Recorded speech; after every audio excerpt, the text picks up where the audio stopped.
Good morning to all. Satavahana విశ్వవిద్యాలయం పరిధిలో తెలుగు బోధిస్తున్నటువంటి అధ్యాపక మిత్రులందరికీ కూడా నా నమస్కారాలు. అలాగే విద్యార్థులందరికీ కూడా నా శుభాశిస్సులు.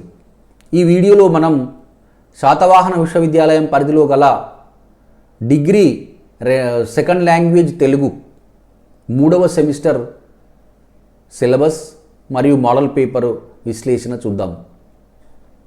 ఇది శాతవాహన పరిధిలో ఉన్నటువంటి తెలుగు సెకండ్ లాంగ్వేజ్, తెలుగు ద్వితీయ భాష సెకండ్ ఇయర్ థర్డ్ సెమిస్టర్ మూడవ సెమిస్టర్ సిలబస్. ఈ సిలబస్లో మొత్తం 3 యూనిట్లు ఉన్నాయి.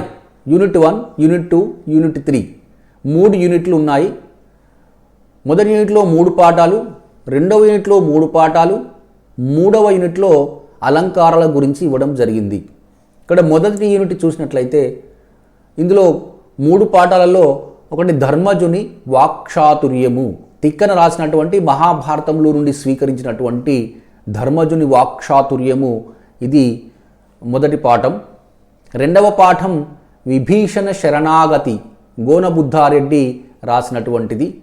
ఇక మూడవది గుణనిధి కథ, శ్రీనాథుడు రాసినటువంటిది.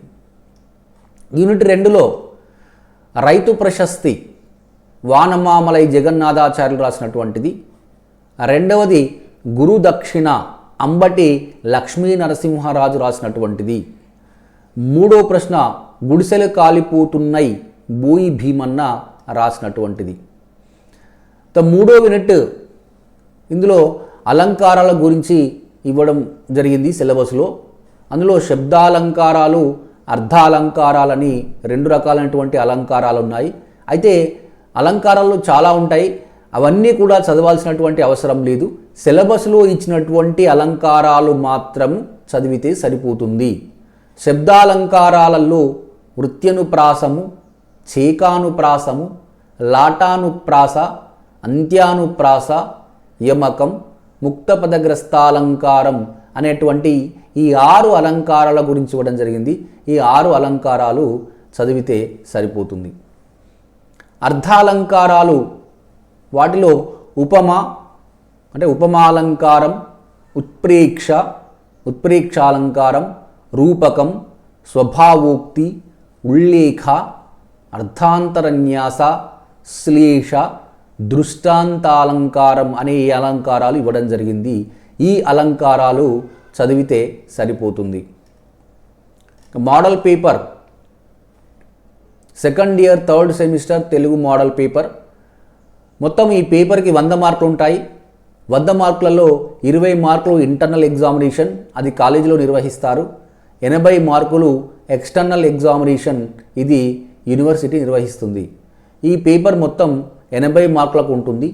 ఇందులో మొత్తం విభాగము ఏ, విభాగము బి అంటే ఆ భాగం అని 2 భాగాలు ఉంటాయి. ఈ మొదటి భాగంలో సంగ్రహ సమాధాన ప్రశ్నలు ఇవ్వడం జరుగుతుంది. అంటే సంక్షిప్త సమాధాన ప్రశ్నలు, వాటికి సమాధానాలు రాయాలి. విభాగము బిలో వ్యాసరూప సమాధాన ప్రశ్నలు ఇవ్వడం జరుగుతుంది. వ్యాస రూపంలో సమాధానాలు రాయాలి.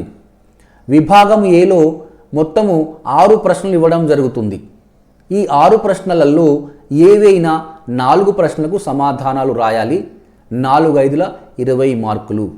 ఇందులో మొదటి మరియు రెండవ ప్రశ్నలు 1 and 2, ఈ ప్రశ్నలు ప్రాచీన పద్య భాగము నుండి ఒక సందర్భం ఇవ్వడం జరుగుతుంది. 3, 4 ప్రశ్నల్లో ఆధునిక పాఠ్య భాగం నుండి ఒక సందర్భం ఇవ్వడం జరుగుతుంది. 5వ ప్రశ్న ప్రాచీన పాఠ్యాంశాల నుండి వస్తు విశ్లేషణ లేక కవి పరిచయం ఇవ్వడం జరుగుతుంది. 6వ ప్రశ్న ఆధునిక పాఠ్యాంశాల నుండి కవులు, రచయితల పరిచయం గురించి ఇవ్వడం జరుగుతుంది. అంటే మొదటి 4 ప్రశ్నలు 1, 2, 3, 4 కూడా సందర్భ సహిత వాక్యాలు, 2 ఏమో ప్రాచీన పద్యభాగం నుండి, 2 ఏమో ఆధునిక పద్యభాగం నుండి ఇవ్వడం జరుగుతుంది. అంటే యూనిట్ 1 నుంచి 2, యూనిట్ 2 నుంచి 2, మొత్తం 4 సందర్భ సహిత వ్యాఖ్యలు. తర్వాత 2 ఏమో పాఠ్యాంశ విశ్లేషణ లేక కవి పరిచయం గురించి యూనిట్ 1 నుంచి 1, యూనిట్ 2 నుంచి 1, ఈ విధంగా మొత్తం 6 ప్రశ్నలు ఇవ్వడం జరుగుతుంది.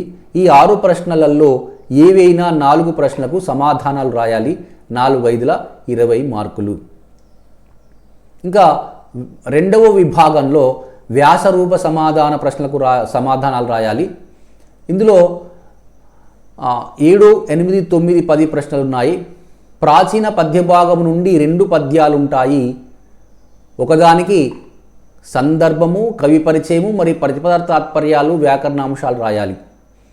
అంటే 2 పద్యాలు ఇవ్వడం జరుగుతుంది. 7వ ప్రశ్నలో ప్రాచీన పద్యభాగం నుండి 2 పద్యాలు ఇవ్వడం జరుగుతుంది. ఏదో ఒకదానికి సమాధానం రాయాలి. ఇంకా 8వ ప్రశ్న ప్రాచీన పద్యభాగం నుండి వస్తు విశ్లేషణకు సంబంధించినటువంటి 2 ప్రశ్నలు ఇవ్వడం జరుగుతుంది. ఒకదానికి సమాధానం రాయాలి. 9వ ప్రశ్న ఆధునిక పద్యభాగం నుండి 2 ప్రశ్నలు ఉంటాయి. ఒకదానికి సమాధానం రాయాలి. ఇంకా 10వ ప్రశ్న మొత్తం 6 శబ్దాలంకారాలు లేదా అర్ధాలంకారాలు ఇవ్వడం జరుగుతుంది. అంటే 3 అలంకారాలు ఇచ్చి వాటి గురించి లక్షణ సమన్వయంగా వివరించమని అడగవచ్చు. లేక శబ్దాలంకారాలు అనగానేమి, ఏవైనా 3 శబ్దాలంకారాల గురించి లక్షణ సమన్వితంగా వివరించండి అని అడగవచ్చు. అంటే అలంకారాల పేర్లు ఇచ్చి ఈ అలంకారాలను లక్షణ సమన్వితంగా వివరించండి అని అడగవచ్చు. లేక ఏవైనా 3 అలంకారాల గురించి మీరే 3 అలంకారాలు ఎన్నుకొని వాటిని వివరించమని అడగవచ్చు. ఈ విధంగా ప్రశ్నాపత్రం ఉంటుంది. ఇక్కడ విద్యార్థులు చేసేటువంటి పొరపాటు ఏంటంటే, ఇక్కడ ఈ ప్రశ్నలలో అంటే వ్యాసరూప సమాధాన ప్రశ్నలలో ఒక్కొక్క యూనిట్ నుంచి 2 ప్రశ్నలు ఇస్తూ ఉన్నారు. అంటే ప్రాచీన కవిత్వం నుంచి 2 పద్యాలు వస్తాయి, ఏదో ఒకదానికి రాయాలి. అలాగే ప్రాచీన పద్యభాగం నుండి 2 వ్యాసరూపాలు వస్తాయి, ఏదో ఒకదానికి సమాధానం రాయాలి. ఆధునిక పద్యభాగం నుండి 2 వ్యాసరూప సమాధాన ప్రశ్నలు వస్తాయి, ఏదో ఒకదానికి సమాధానం రాయాలి. అలంకారాల నుంచి కూడా 2 వ్యాసరూప ప్రశ్నలు వస్తాయి, ఏదో ఒకదానికి సమాధానం రాయాలి. ఇక్కడ పై సెక్షన్ ఏలో విభాగం ఏలో ఉన్నట్టుగా ఇక్కడ అన్ని ఛాయిస్ ఉండదు. తప్పకుండా ప్రతి ప్రశ్న నుంచి ఒకటి అటెంప్ట్ చేయాలి. ఇప్పుడు 7వ ప్రశ్న 2 పద్యాలు ఇచ్చారు, 2 పద్యాలు రాయకూడదు, ఒకటే పద్యం రాయాలి. 8వ ప్రశ్న 2 వ్యాసరూప సమాధానాలు ప్రాచీన పద్యభాగం నుంచి ఇచ్చారు, 2 రాయకూడదు, ఏదో ఒకటే రాయాలి. ఆ విధంగా ప్రతి ప్రశ్నలో నుంచి ఒకటి తప్పకుండా రాయాలి. మొత్తం 3 యూనిట్లు ఉన్నాయి. 3 యూనిట్ల నుంచి ఇటు ఒక పద్యము మరియు 3 ప్రశ్నలు, మొత్తం 4 ఉంటాయి. ఈ 4 తప్పకుండా సమాధానము రాయాలి. విద్యార్థులు రాసిన ఒకే ప్రశ్న నుంచి 2 రాయకుండా, ఒకే యూనిట్ నుంచి 2 రాయకుండా ప్రతి యూనిట్ నుంచి ఒక ప్రశ్న చొప్పున సమాధానం రాసినప్పుడే సరి అయిన మార్కులు వస్తాయి. ఇక్కడ మొత్తం 4 ప్రశ్నలకు సమాధానాలు రాస్తే 15 నాళ్ళ 60 మార్కులు. ఈ 60, 20 మొత్తం 80 మార్కులు. సో విద్యార్థులంతా కూడా చాలా చక్కగా సమాధానాలు రాసి మంచి మార్కులు, మంచి గ్రేడ్ పొందాలని చెప్పేసి ఆశిస్తున్నాను. ధన్యవాదాలు.